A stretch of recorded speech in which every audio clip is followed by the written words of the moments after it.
Todas as vezes que eu me encontro com este texto do Evangelho de hoje, sempre me vem muito forte o carinho de Deus em Jesus para conosco. Por isso que Ele, antes de partir, Ele quer dar a garantia de que as pessoas percebam que Ele vai continuar no nosso meio. Que Ele não é um Deus que vem fazer a arte bonita dEle, depois vai embora e não se preocupa mais conosco. Mas é alguém que se compromete em estar todos os dias caminhando com o seu povo, a fim de levar esse povo a uma experiência transformadora, a uma experiência de vida nova, que é própria daqueles que abrem o coração a essa experiência com Deus. É Jesus que caminha pelas ruas e vai realizando, a partir do encontro da sua vida, do seu olhar e do seu coração, com as realidades humanas. Jesus era um homem muito prático, assim nos fala a palavra de Deus. Não era um homem de teorias, mas era um homem que entrava traduzindo o Evangelho, a sua própria vida, dentro da realidade da vida das pessoas.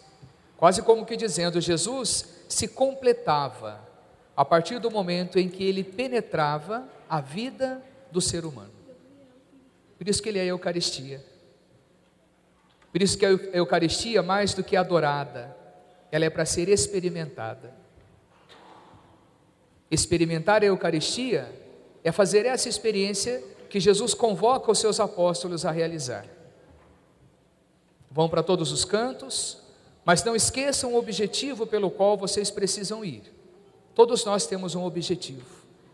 Por isso que ele vai dizer ali, não entre de casa em casa, não se distraiam com outras coisas, porque qualquer distração pode tirar o foco pelo qual hoje eu quero que você vá realizar o projeto do reino na vida das pessoas. Então Jesus entra na história humana, convocando homens, mulheres, para que com ele continuem realizando esse grande legado da sua experiência no meio da humanidade. Por isso que nós estamos aqui. O que Jesus outrora fez aos apóstolos, o mesmo Jesus está fazendo a cada um de nós. Nos desinstalando da nossa vida, muitas vezes cômoda, para viver uma experiência provocada pela sua pessoa. Ou seja, quando nós nos deixamos ser provocados por Jesus, nós reagimos a Ele. Quando a gente não é provocado, quando Deus ainda não saiu daquela catequese infantil, ou quando Ele ainda está preso nas páginas da Bíblia, o lugar onde Ele não quer estar, nós corremos esse risco de vivermos uma fé, de vivermos um cristianismo tocado por essa fantasia. Deus é bom, eu amo, mas a minha vida não se deixa ser encontrada por Ele. Isso é um risco. Nós precisamos pedir essa graça de Deus, de sermos incomodados por Ele, de sermos provocados pela Sua palavra, pelo Seu ensinamento, e vamos aprender a ser Cristo a partir do momento em que a nossa vida se configurar com a vida dEle. Se você prestou bem atenção, são lindas as palavras de Paulo, quando ele faz essa experiência na comunidade da Galácia. Trago em mim as marcas de Cristo. Pense um pouquinho nessa frase. Trago em mim, trago nos meus sentimentos, trago no meu coração, trago nas minhas certezas, trago no meu pensamento, trago nas minhas atitudes, no meu olhar, no meu falar, no meu pensar, as marcas de Jesus. São fortes essas palavras de um homem que se deixou ser transformado por Ele. Isso é experiência, minha gente. Quando a gente fala tanto de fazer uma experiência de Deus, é sair dessa teoria, é sair dessa prática teórica das palavras bonitas e nos deixarmos viver uma experiência na carne. Experimenta em mim aquilo que Cristo também experimentou. Tantas vezes Jesus foi ultrajado, tantas vezes Jesus foi menosprezado, tantas vezes Jesus foi ofendido. Portanto, isso não é moda para nós, isso não é novidade para nós. E Ele nunca enganou aqueles que o quiseram seguir. Ele foi dizendo: o caminho não é fácil não, seremos enviados como cordeiros em meio de lobos. Olha aí quantos lobos a gente vai encontrando, né? Papa Francisco, de maneira tão bonita, juntamente com o Papa Emérito Bento XVI, nessa encíclica, vai recordar isso. Numa sociedade que cada vez mais acredita na sua inteligência, o poder da fé, o valor da fé, ou a identidade da fé, ela está sendo cada vez mais menosprezada. É como dar um salto no escuro. Para que acreditar? Se nós somos capazes de pensar, se o pensamento humano vai muito mais rápido e veloz do que fé, para que acreditar? E nós estamos nesse mundo.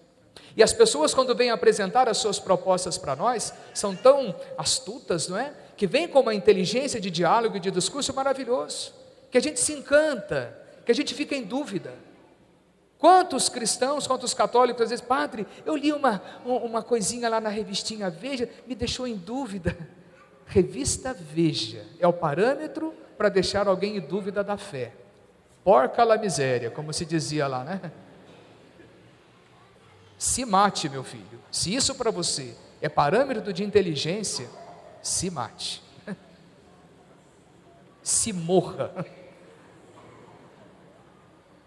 A minha fé não pode ser pautada nisso. E eu só vou poder discutir com a inteligência humana a partir do momento em que eu também colocar dentro de mim o valor da fé. Eu não quero ter uma fé embalada. Sabe essa fé de massa? Todo mundo vai atrás, vamos lá, que quanto mais gente melhor. Não. É um grande risco das grandes massas humanas, né? Dos grandes acampamentos, das grandes jornadas. Muita gente vai no oba-oba. Por isso que, se a gente não faz um trabalho de base, né? A gente vem se reunindo tanto para que ninguém entenda que uma jornada mundial da juventude é uma festinha de oba-oba. Muitos vão lá sim, muitos perdem o foco. Hoje alguém dizia: as Olimpíadas e a Copa do Mundo vai deixar um legado para a cidade do Rio de Janeiro, construções, mas a Jornada Mundial da Juventude promete deixar para o Rio de Janeiro Deus. Deus não precisa de restauro, Deus não precisa de investimento, somos nós que precisamos nos investir nele, com ele e para ele. Mas esse Deus vai além. Esse Deus, quando desperta no coração da gente o caráter cristão, a vontade de segui-lo, Deus planta em nós esse desejo. Olha o que está dizendo o profeta Isaías: aquele povo estava voltando do exílio da Babilônia, portanto voltavam destruídos, sem identidade, sem o valor, sem a cultura, perderam tudo. O profeta entra e vai dizer nas palavras de Deus: venho consolar você como a mãe que conforta e que consola e que acaricia o seu filho. Vou trazer você ao colo, vou acariciar você. Olha a palavra de Deus para nós. No mundo em que alimenta a violência, Deus faz contrapartida. Por isso que a gente tem dificuldade de entender a fé. Por isso que muitos ainda acham que fé é um salto no escuro, bem escrito pelo Papa Francisco. Só vai acreditar ser um salto no escuro pessoas ocas, pessoas vazias, que esse legado humano já nos rendeu muitos. O desafio da fé. E esses homens se deixaram ser tocados por Jesus porque entraram nessa dinâmica. Quem é esse homem? Quem é esse homem que tem uma palavra de esperança num mundo tão marcado pela desesperança? Isso há mais de 2000 anos.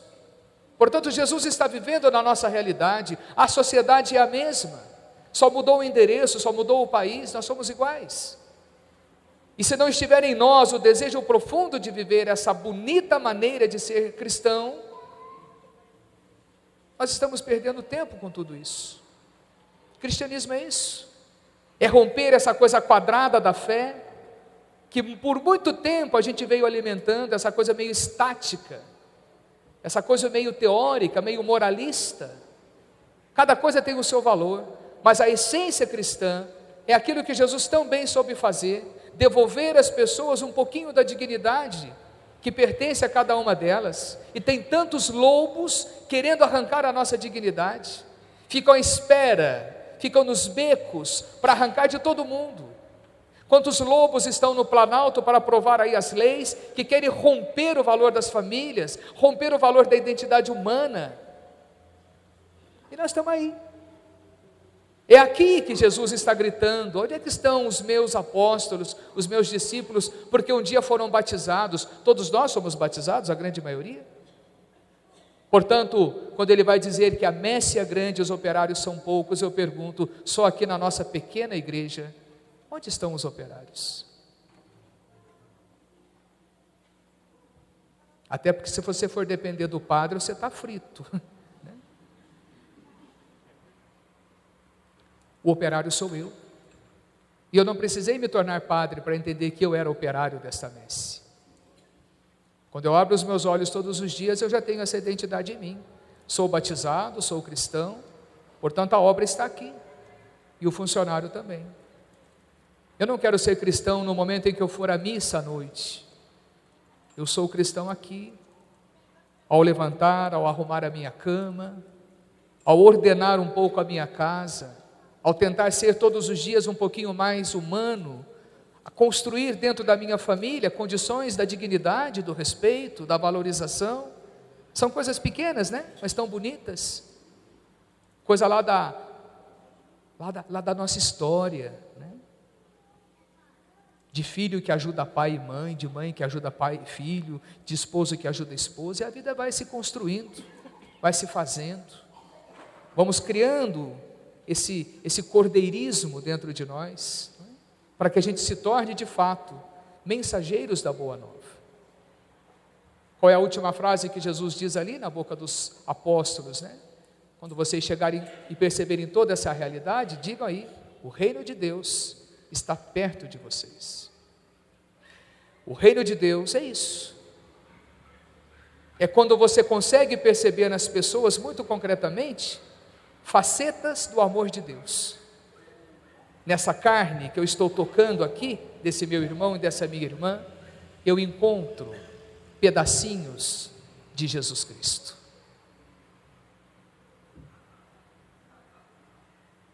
Vamos pedir essa graça, minha gente.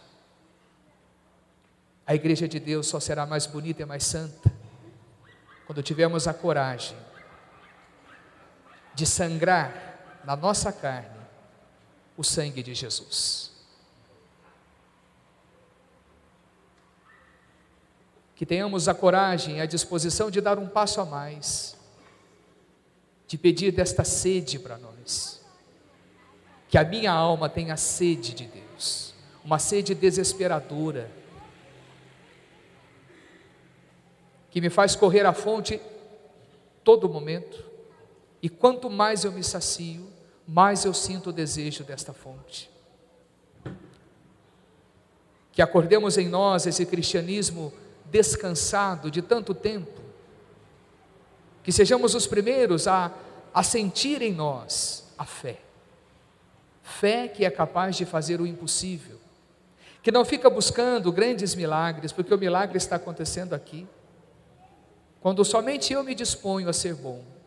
Esse é o maior milagre que o ser humano pode experimentar todos os dias, quando abrimos mão de qualquer coisa que seja má. Quando eu tenho consciência de que estou assumindo uma atitude, por mais difícil que seja, que não vai ferir alguém, isso é um milagre. É o milagre do amor de Deus em nós. É o milagre que eu desejo para mim e que hoje desejo para cada um de vocês. Creio em Deus Pai Todo-Poderoso,